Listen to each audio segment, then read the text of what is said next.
Before we start, I want to do a quick recap, basically, on how the island got the biosphere status, 10 years ago. Yeah, that's a really great question, Darren. So I wasn't here then, so I can only talk through stories. And the story was a number of people on the island got together and felt that the island is such a beautiful place.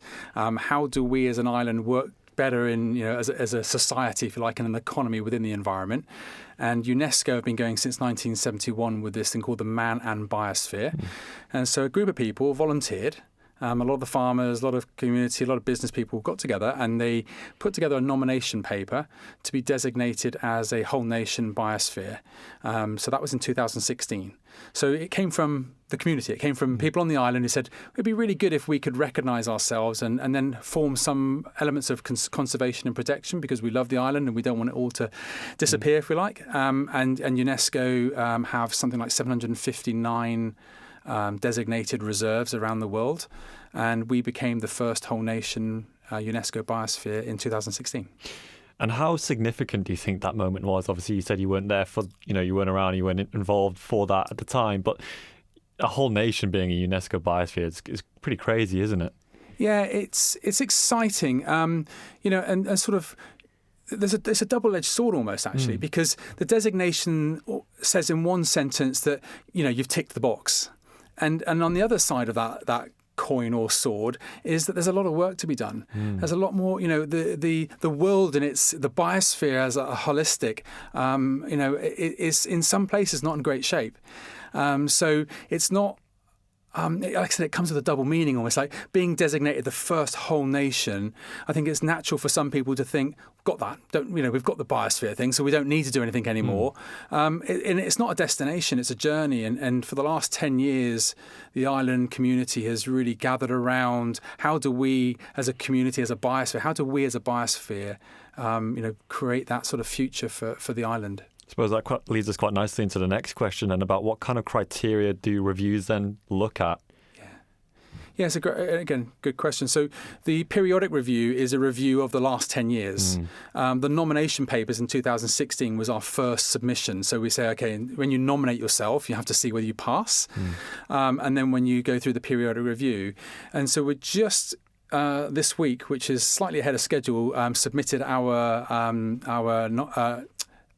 periodic review to UNESCO for their review. And that review is about, did you do what you said you were going to do?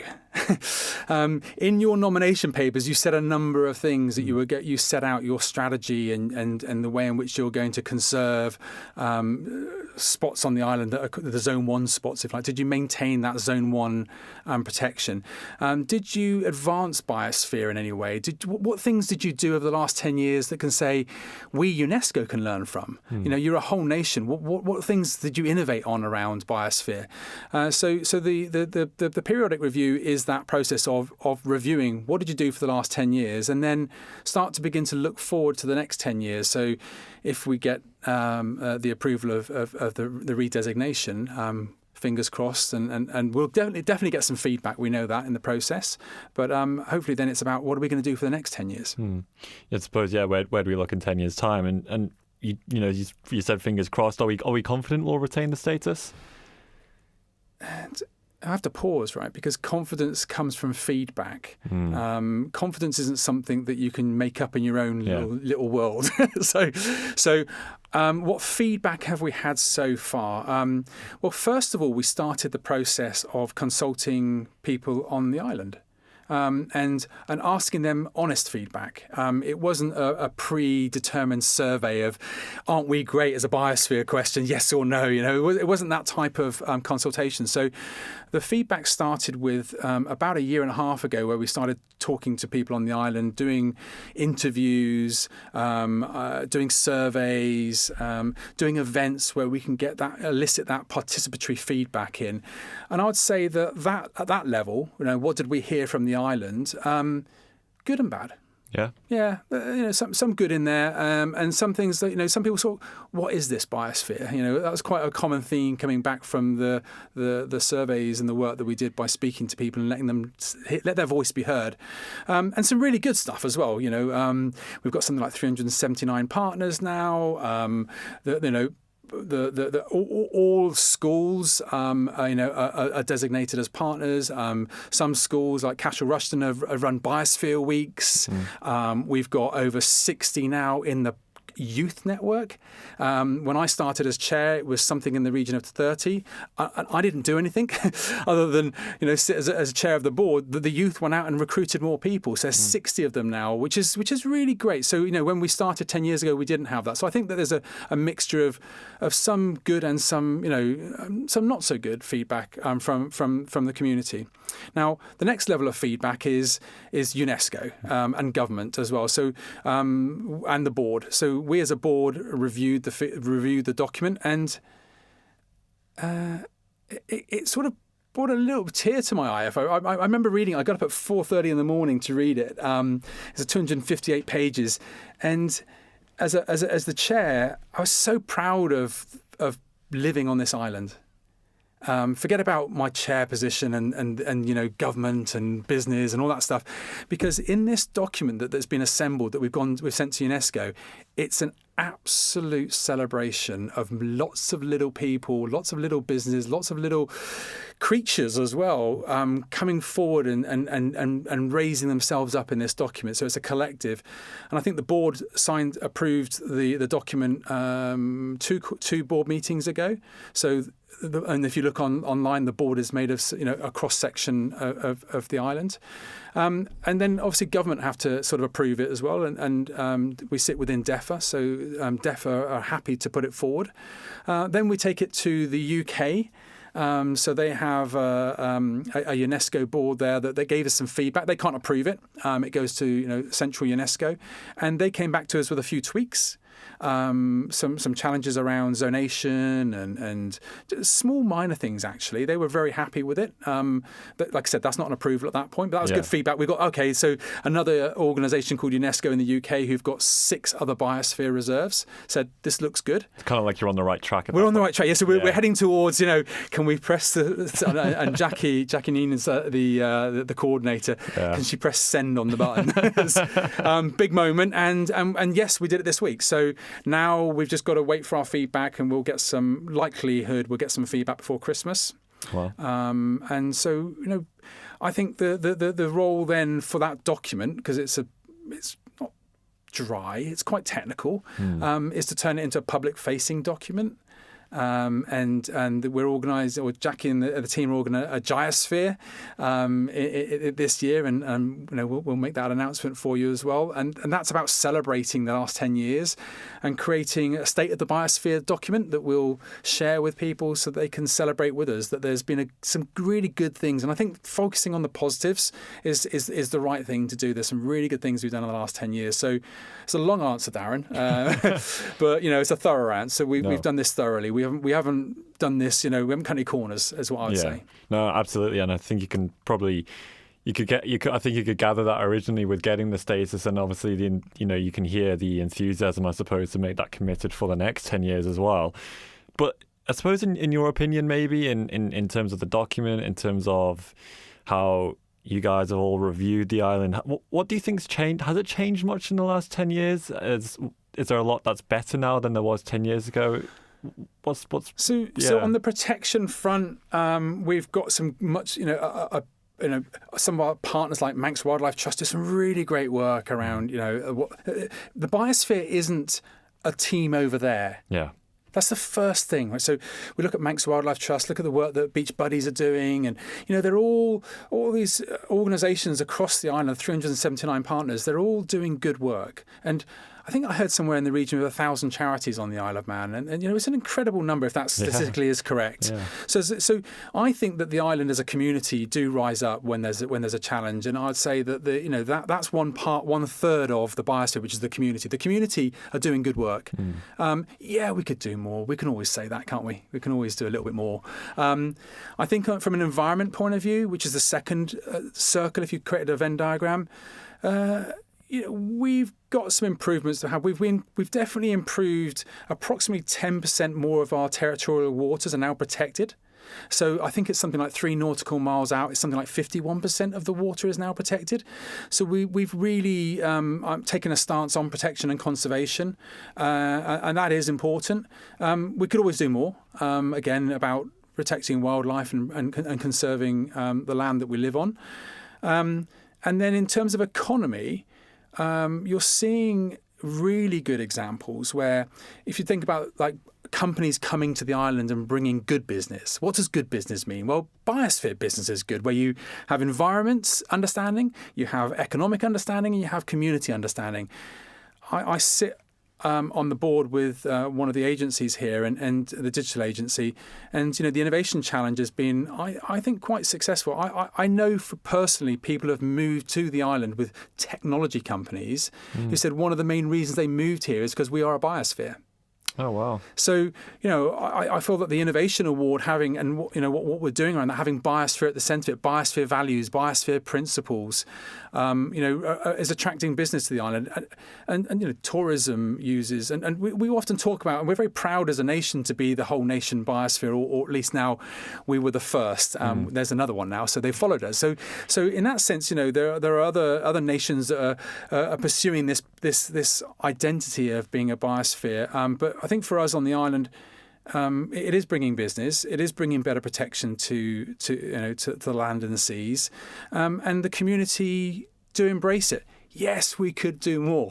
That's the point. It's a journey. It's not a destination. But I'll touch on the business point in a second, but you mentioned territorial waters, and that we've had a lot of questions over the last day, I suppose, of since we put the posts on Facebook, and a lot of it has come down to the offshore wind farms and even the onshore wind farm as well. Does that get taken into account at all, or what's the general feeling with that kind of thing? It's a great question. So firstly, as the chair of the Biosphere, I sit within DEFRA, right? So I'm allowed to say certain things and under that remit of DEFRA. So, but if I look at it from so just want to put that as a caveat. But put my Biosphere hat on, chair of Biosphere. We are Biosphere. Biosphere is about connectivity. Biosphere is about balance. So, is the wind farm a good thing for economy? Is the wind farm a good thing for biodiversity? There's a balance there.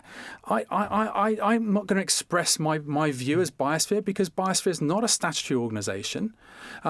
It doesn't hold any commercial interest. We are Biosphere. So what I would say about things like wind farm or energy or any developments is evidence first. Let's look. UNESCO's United Nations Education, Science and Culture Organization. So science and culture and education. So where's the data? Where's the evidence? Where's that balance? Well, how do we get the balance right between, yes, we need sustainable energy, and yes, we need to protect and conserve biodiversity? And that's the role for Biosphere. It's not a position. We don't have a position. And that's not me being evasive because of the first thing I said about DEFRA. It's actually, that's what Biosphere represents. Humans. Don't kill humans. Don't kill the environment. Don't kill the economy. It's a balance. Yeah. And that's what's so beautiful about Biosphere. We should be working and using Biosphere as, how do we get evidence? How do we ensure that this is thoroughly thought through? And I'm sure that's where UNESCO will also take that into account as well. They'll be looking at your evidence of these kind of developments and things like that, I'm sure. Exactly. And so, that's go back to the periodic review. The periodic review is an evidence-based, scientific-led document. There are 379 organisations. There's all of the data in there is, we've got geo-mapping and physical maps of the island. They need to see that evidence. They're a scientific organisation. So, and we should treat any decision like that, in my mind. It's not whether it's buying something in the shops or whether it's electricity that comes from wind. I think it's evidence based. A couple more questions on I suppose changes to the environment in some way or another. One is maybe the plantations. Obviously, do they get taken into account at all? Because obviously they're there and then they have to get cut down. Is that part of it at all? It's a good question. I can't comment on that personally. I don't. I'm not involved in plantations. I sit as chair of Biosphere. Again, I'm not trying to avoid the question, Darren. What we have is when we look at the land and the sea territories, we create zones. Zone 1 is a core zone. That is a legally protected zone, and some plantations are included in the core zones. Okay. Then there's a buffer zone, which is this in between the third zone, transition zone, and then there's the buffer zone and the transition zone. Sorry, got it right? Core zone, buffer, transition. And the buffers sit between the transitions and the core. There's not legal protection around them. There's just some guidance that we have. And then the transitions are, more open and they're not legally protected. So I think plantations are wonderful places. I go to them regularly, and that's my personal opinion on them. Really. We've been hearing a lot about the contaminated silt in Peel Marina this week as well. Yeah. Do you know if that gets taken into account at all? We had to put it in the document, and we did the first time. And again, the document covers these areas of concerns that we have, because it's a evidence-based document. Yeah. And so these matters, all matters on the island are recorded and put into the periodic review. We have to be objective. We have to be evidence-based, and so I'm not going to comment on those matters. But the whole island is covered. The whole of the territorial waters is covered in the document. In an overall question, I suppose, when things like the silts, plans have obviously been approved to now cover the mines near Foxdale. Is that something where the government would approach you or anyone else about how it affects biosphere status, or does that not really happen until, you know what I mean? You know where I'm getting at? Yeah. It's a really interesting question. As we move the board forward, what is the role of the board? And that role, in the next 10 years, if we so decide, that could be a really good place for the board to play a role as an advisory. Because what's good about where it sits at the moment within DEFRA, and the board are not all DEFRA members. There's commercial people in the board, and like Graham Kinraid from Education, and Andy Stewart from DFE, and Nigel Cheesley from Lloyds Bank, and Mark from the Commerce. So we've got this mixture of people on the board, and that's something that we're looking at, is what is the role of the humans that say, I'm the chair of the Biosphere. What are their role, and how do we work to get that balance right? I'd say that we haven't concluded that yet. We're in that process. The board was only set up a year ago. But it's a good question. How do the government come to Biosphere? How do business come to Biosphere? And that's one of the areas that we've had to improve as part of our periodic review, is making sure that we have a strategy that can be accountable, a management plan that can be measured. And that's one of the things that the board is set up to do, is to establish that governance around that. When looking at the review, does it, similarly, to the silt thing, does it take into account, and also the offshore wind farm, I suppose, does it take into account potential future developments at all? 5 years down the line or anything like that? Yeah. So think about the Biosphere as we are Biosphere. So I could turn the question on you. To be fair, right? So you are Biosphere. So what do you think, Darren? How do you think you would like to engage using Biosphere principles of balance between humans, environment, and economy against those planning opportunities or challenges? Yeah. And that's me looking at it from a principles and values point of view. Biosphere as an organisation, it's us as a community. It's all 85,000 or 84,300 and something it is people on the island, and so Biosphere as a board don't have a statutory role. We don't have a commercial entity, an organisation with volunteers.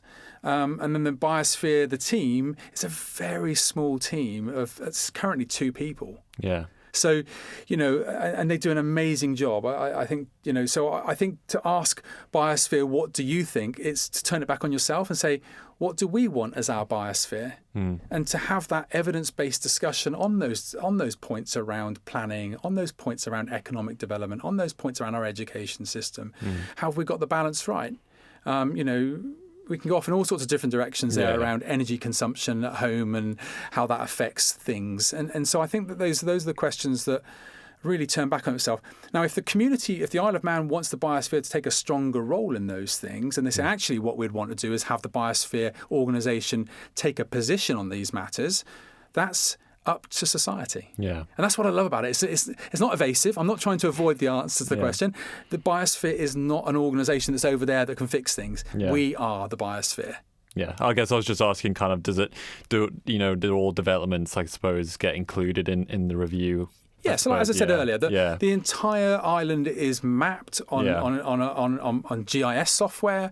Every single zone is created and approved and looked at it from all angles of those three things. Is it good for the community? Is it good for the environment? Is it good for the economy? But when we zone it, we're really looking at the environment. What areas do we need to protect? What areas do we need to have buffers? And what areas do we need to have transitions? And obviously, you mentioned businesses earlier. I suppose I'll start with kind of asking generally, how lucky, I suppose, is the Isle of Man in terms of, you mentioned how businesses have come here because of the biosphere status. How lucky is the Isle of Man that it's got, I suppose, environmentally kind of conscious businesses willing to come here and are already How based many here? heat waves do we had this year? Yeah. It's lovely. I mean, what a beautiful place to be on a sunny day. I think that designation does attract certain people, certain types of people that want to get that balance right to the island. And again, I'm always balanced about these things, Darren. Then you could say that if you speak to some business on the island, what has this biosphere done for me lately? Yeah. And I've heard that a few times, and we heard it in the periodic review, and we've documented that. So I think some people would say, well, what has it done for me? What has this biosphere status done for me as a business? And it's a fair question. Again, I wouldn't just, for the sake of it, put it back on them and say, well, what are you doing for the biosphere? Because we are the biosphere. But I think we are lucky. I've travelled all around the world, and a lot of people are. They look. As I said, there's 759 designated reserves around the world, and they look to the Isle of Man as a leader. Yeah. They really do. Wow. Yeah, when we go to the conferences, I'm going to a conference in October, people look to us as leaders because we were the first whole nation. And that's actually important from an external point of view. And like I said, internally on the island, there's a mixed debate on that one. But I hopefully for the next 10 years, we've moved a bit away from biosphere being a label, a little bit, a sticker that you put in the window. And we're moving much more towards an identity. What is we as Biosphere? What are we? And I think that we're moving. There's more of a movement into an identity. We are a whole nation biosphere, so we behave like this. We have values that conform to protecting the environment, protecting the economy, protecting humans. And I think that balance is getting across now. And I can say that we are lucky to have those guiding principles. You mentioned it a couple of times about people in the review asking kind of what does the biosphere actually do for the Isle of Man? Yeah. What do we gain from it? Is it just a sticker? There's a couple of questions that has being on the comment section as well. Would you be able to kind of answer those questions? Yeah. I don't know about you, but I love a swim. That is the biosphere, right? So I love a walk up at Snaefell, and so I think the biosphere serves us really well. What we've got to move away from is how do we use it? How do we get it to do something for me, like this master slave, and get to a point of saying, how do we work with the biosphere? There's no such thing as the Biosphere organisation other than the two people that sit in DEFRA, right? So how do we work with the biosphere? How do we think biosphere scientific terms, evidence-based, not too much opinion? Let's get into the data. Let's get into the evidence. And I think that's the opportunity that biosphere affords us as a designation, is to have the debate, have the discussion. I'd say that people.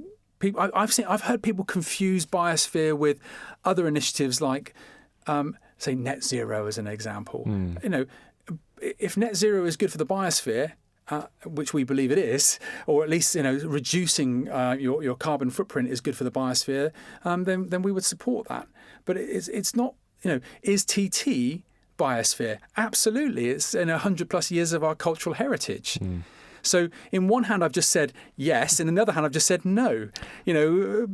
So it's a balance, Darren. I think that's what we should be doing. We should be using Biosphere as a place to come and have that evidence-based discussion around what is the right future for us as a biosphere. So would you say there's quite a few misconceptions about what it actually is then, I suppose? You kind of mentioned there about more so initiatives like net zero and things like that, where I suppose you get monetary benefits from it, not necessarily in that example, but just in terms of in those kind of things where it comes to companies as well, if they hit certain like eco targets or whatever, and then they can get money benefits in other countries around the world. It's not quite that, is it? No, well, so UNESCO's 17 Sustainable Development Goals aren't just about environment. If you look at them, there's 17 of them. One of them is about poverty. So as an example, so it's about humans, and the entire program, the Man and Biosphere. I think people forget that bit. It's called MAB, Man and Biosphere. That's the designation that we got. And so I feel that that's really important, that we often forget that bit, and we think, oh, it's just about the green stuff, shall we say? It's actually not. It's about sustainability. The vision that was agreed in 2016 by the people of the island that went out and put that nomination paper together was sustainable future for everyone. A sustainable future. Isn't that what we all thrive towards? Isn't that what we want? Don't we want this? My children, my grandchildren, we want them to have a planet that they inherit is better. And that isn't just about environment. That is about economy as well. We do need to eat. We do need to have the lights on in the house. We do, all of these economic conditions that we need to have also need to be in balance with the environment. And then, ultimately it's about community as well. Our Manx language, we're celebrating the year of the Manx language. That's our cultural heritage on the island. And so we can't just say, well, something of history is no longer of use to us and we just delete it. We have to bring history forward as well, so our natural culture as well. So it is complex and it isn't one answer, and I do think that sometimes people want to just naturally pigeonhole it because it's got the bio, that sounds like the green stuff. It's not. Biosphere is a scientific description of the outer crust to the stratosphere. It's everything included in there. It's the ecosystem. I've run out of questions. Is there anything else you'd like to mention just on the review, or how significant it will be to continue it, I suppose, or anything like that? Or if not, then don't worry. Well, no, the one thing that celebrate, first of all, this last 10 years. Yes, there's room for improvement, but we've got to celebrate and acknowledge the hard work that we as an island have done over the last 10 years and be proud of that. Now, then the next thing is, what are you going to be doing about it for the next 10 years? What does the vision look like? And that's the process we're going into now. What is that vision of the island in 10 years? That goes across 2 administrations, interestingly. So, what is the biosphere in 10 years' time? What is our next periodic review going to look like? What goals do we want to set? What do you want to set personally? What do I want to set personally? I'm putting a pond in my garden at the moment for one of those goals because I did the online survey of how good my garden was from a biodiversity point of view. It said you need a pond, so I'm putting one in now as an example, and literally today. What can we do? What economy can we grow? I think we can all take personal responsibility and say this isn't something for those people over in the corner. If in the next 10 years we think, what have those people done for me, or what has that biosphere done for me? We've missed the point. It's what can we do, and how can we as a community contribute? That's fantastic. Well, thank you very much for coming in, and I think everyone will hope that we get it to continue. Fingers crossed. Thank you for making it to the end of the Manx Radio newscast. You are obviously someone with exquisite taste. May I politely suggest you might want to subscribe to this and a wide range of Manx Radio podcasts at your favourite podcast provider, so our best bits will magically appear on your smartphone. Thank you.